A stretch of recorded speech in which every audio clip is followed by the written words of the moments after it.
అందరికి welcome back to my channel. ఈ రోజు నేను ప్రతి ఒక్కరికి బాగా యూజ్ అయ్యేది ఒకటి చూపిస్తున్నాను.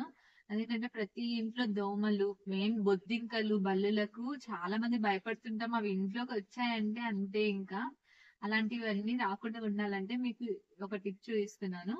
ఏం టిప్పో చూస్తాం రండి. ఒక ఆనియన్ తీసుకోవాలి. ఒక ఆనియన్ తీసుకొని ఈ విధంగా రెండు సైడ్లు కట్ చేసుకోవాలి. కొంచెం పెద్దగానే కట్ చేసుకోవాలి. ఇలా కట్ చేసుకున్న ఆనియన్ని నువ్వుల నూనెలో ఈ విధంగా రెండు సైడ్లు అంటించి, మనము ఎక్కడి నుంచి అయితే బొద్దింకలు, బల్లిళ్ళు, దోమలు వస్తున్నాయి అనుకుంటున్నామో ఆ ప్లేస్ లో ఇలా పెట్టేసుకుంటే అయిపోతుంది. సపోజ్ ఇక్కడ విండోస్ లో చూపిస్తున్నా నేను.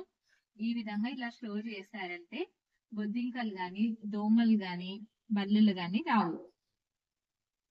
ఈ విధంగా సపోజ్ మీరు ఇలా పెట్టడానికి లేదనుకున్న వాళ్ళు దీనికి ఒక సూది దారంతో కట్టేసి ఈ విధంగా హ్యాంగ్ చేసేస్తే కూడా సరిపోతుంది. మరి నా టిప్ నచ్చిందా? నా టిప్ నచ్చినట్లయితే లైక్ చేయండి, షేర్ చేయండి. మరిన్ని వీడియోస్ కోసం నన్ను సపోర్ట్ చేయండి. Thank you for watching.